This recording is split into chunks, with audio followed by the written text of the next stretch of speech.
Hello everyone, it is Wednesday, and that means it's time for another Crack-A-Pack. We're doing some more Hour of Devastation, as it's the latest set. Don't forget, my Crack-A-Packs are brought to you by the Ether Hub, which is not only a YouTube channel that I post some videos on, it is also a gaming store. You can head over to etherhubtcg.com and sign up for what are called Hub Bundles, and you have a monthly subscription service that gives you booster packs, and that is pretty sweet.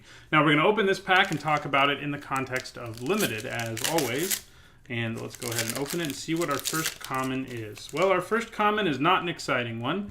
It is Dutiful Servants. I don't plan on playing this card unless I have a very heavy zombie theme, so you definitely don't want to be first picking it. 4 mana, 2/5 just isn't very good. Our next common is Kenra Scrapper, a 3 mana 2/3 with Menace that can pump itself up to a 4/3 if you exert it. A great common. I've first picked it in some weaker packs. I don't feel great about first picking it, but it is an okay card to first pick. It's a good common, and I would play several of them in basically any red deck. Our next common is Proven Combatant. Not a card I really like at all.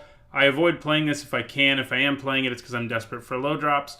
The Eternalize, yeah, that's a little bit of upside, but frequently you're going to play this as a 1 mana 1/1. That's not going to matter. And then you're not going to ever get the 6 mana, so the fact that it has Eternalize won't matter either.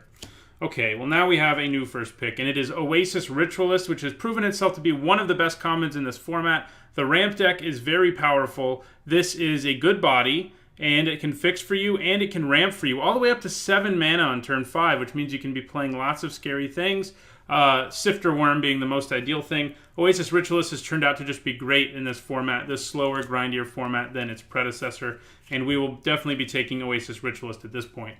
Next, we have Marauding Bone Slasher, just a 3 mana 3/3 with a little bit of zombie upside. I guess it's not really even upside, it's zombie erasing of downside, and it can block if you control another zombie. It's a fine card in an aggressive deck, it's a fine card in a zombie deck, but you don't want to be first picking it.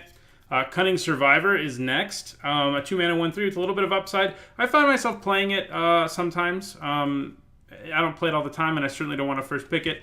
But it's a solid card, especially if you have some cycling things going on. Speaking of cycling, we have Desert of the Mindful here. I'm not going to spend too much time on this because I've done it on several other videos. The common deserts that cycle are all very good. Sometimes it's even right to first pick them in a weak pack. We have Oasis Ritualist here, so I wouldn't. But I would probably take this over Kenra Scrapper, and that's because they're just so good. Cycling's good. Deserts are good because there's lots of desert payoffs, and having the ability to cycle this to avoid flooding late is great. Okay, we have a lot of good commons in this pack, because we also have a Ketra's Avenger, one of the better white commons, maybe the best white common. A 2 mana 3/1 that can exert itself and prevent combat damage dealt to it. It means it can just attack the whole game a lot of the time, and your opponent can't stop it. Still, Oasis Ritualist is better, and incidentally, it can just block a Ketra's Avenger and not worry about it. Next, we have Gift of Strength, a replaceable, decent trick that I play one of in a lot of green aggressive decks, but you don't want to be first picking it. Next, we have Crash Through. This thing has been a little better than I predicted. It's definitely a good card in the blue-red spells deck. It triggers all your prowess, it gives your guys trample, and it draws you potentially another spell. Still, you don't want to first pick it. Alright, our first uncommon is the blue uncommon desert, Ipnu Rivulet. It's the weakest of this cycle, but it's still pretty good. Having the ability to add colored mana and colorless mana and being a desert is good. Its activated ability is like not very exciting most of the time. It can mill things. Sometimes you want to mill yourself if you're like really desperate. I've seen people do that. I haven't had the chance or had to do it myself where, you know, you've top deck a land and you need to mill a card with Eternalizer and Bomb into your graveyard or you're dead. I've seen that work out for people. You can also use it to mill your opponent if the game is going really long and you can just kill them.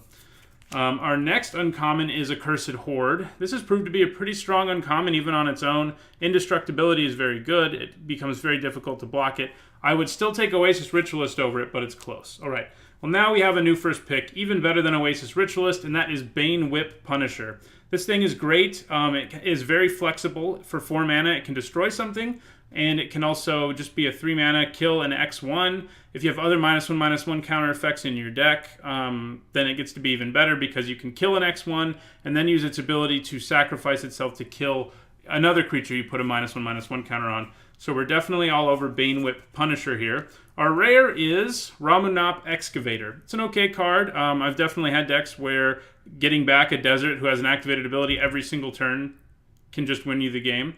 And so that's a pretty sweet effect. So not better than Bane Whip Punisher, though. Banewit Punisher, definitely the best card in this pack. It's an easy first pick here. It's a premium removal spell, one of the best uncommons and cards, really, in the entire set. But this pack was pretty strong with Accursed Horde and Kenra Scrapper and Oasis Ritualist, all also being quite good. So thanks for watching. If you want to make sure you catch more of my Crack-A-Packs, don't forget to subscribe, hit the like button, and in the comments, let me know what you would first pick.